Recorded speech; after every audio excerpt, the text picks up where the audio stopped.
महागडे क्रीम्स, महागडे face wash, serums, महागडे फेशियल्स हे सगळं करूनही जर चेहऱ्यावर ग्लो दिसत नसेल तर प्रॉब्लेम स्किनमध्ये नाही, ती शरीराच्या आत असू शकते. आयुर्वेदानुसार चेहऱ्याची खरी चमक मेकअपमधून नाही तर शरीराच्या आरोग्यातून येते. आणि आज मी तुम्हाला असा एक साधा आयुर्वेदिक ड्रिंक सांगणार आहे जो तुमच्या बॉडीला, तुमच्या शरीराला आतून हायड्रेट करून तुमच्या त्वचेला नॅचरली फ्रेश आणि ग्लोईंग दिसायला मदत करू शकतो. आणि व्हिडिओच्या शेवटी मी एक अशी चूकही सांगणार आहे जी 90% लोक अजाणतेपणाने करत असतात आणि त्यामुळे कोणताही ग्लो टिकत नाही.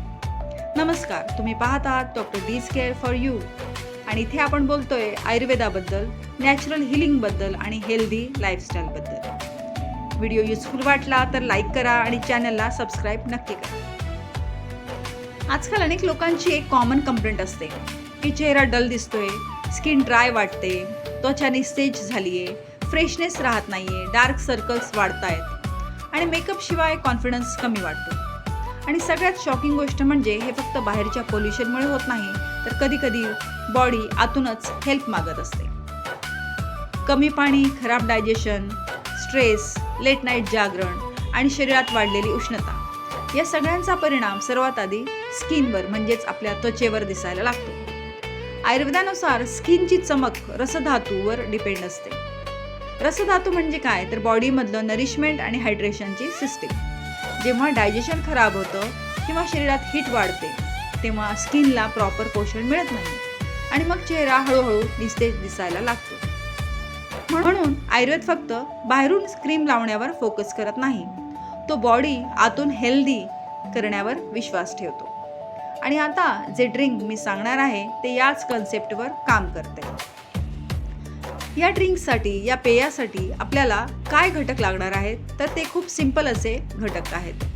1 ग्लास कोमट पाणी, 1 चमचा गुलकंद, अर्धा चमचा बडीशेप, 2 ते 3 भिजवलेले मनुके आणि थोडंसं गुलाब पाणी. गुलाब पाणी जर नसेल तर ते तुम्ही स्किप करू शकता. हे सगळं व्यवस्थित मिक्स करा आणि हे ड्रिंक सकाळी रिकाम्या पोटी किंवा रात्री जेवणानंतर 1 तासाने घेऊ शकता. आता हे घटक कसे काम करणार? पहिला घटक आहे गुलकंद. गुलकंद शरीराला आतून थंड करण्यास मदत करतं. त्यामुळे आपोआपच शरीरातली उष्णता कमी होते आणि त्वचेवर फ्रेशनेस जाणवू लागते. बडीशेप डायजेशन सुधारायला मदत करते. आयुर्वेदानुसार जेव्हा पचन चांगलं असतं तेव्हा त्याचा पॉझिटिव्ह इफेक्ट स्किनवरही दिसतो. मनुके हे शरीराला हायड्रेशन आणि नॅचरल नरिशमेंट देतात. आता हे ड्रिंक फक्त पुरेसं आहे का तर नाही, कारण पुढची चूक अनेक लोक करत असतात. काय तर काही लोक हेल्दी ड्रिंक्स घेतात पण तरीही ग्लो दिसत नाही, कारण ते या चुका करत असतात.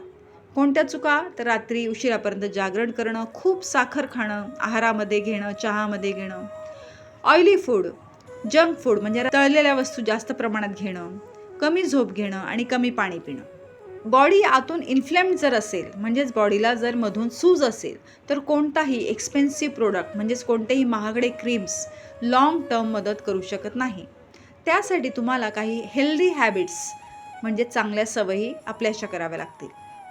7 ते 8 तास पुरेशी झोप घेणं, सीझनल फ्रूट्स खाणं, ज्या ऋतूमध्ये जे फळ मिळतं आहे ते खाणं, डीप ब्रीदिंग, प्राणायाम किंवा अनुलोम विलोम करणं, पुरेसं पाणी पिणं आणि स्ट्रेस कमी करणं. ग्लो हा फक्त ब्युटीचा विषय नाही तर तो बॉडी हेल्दी असल्याचं साईन असू शकतं.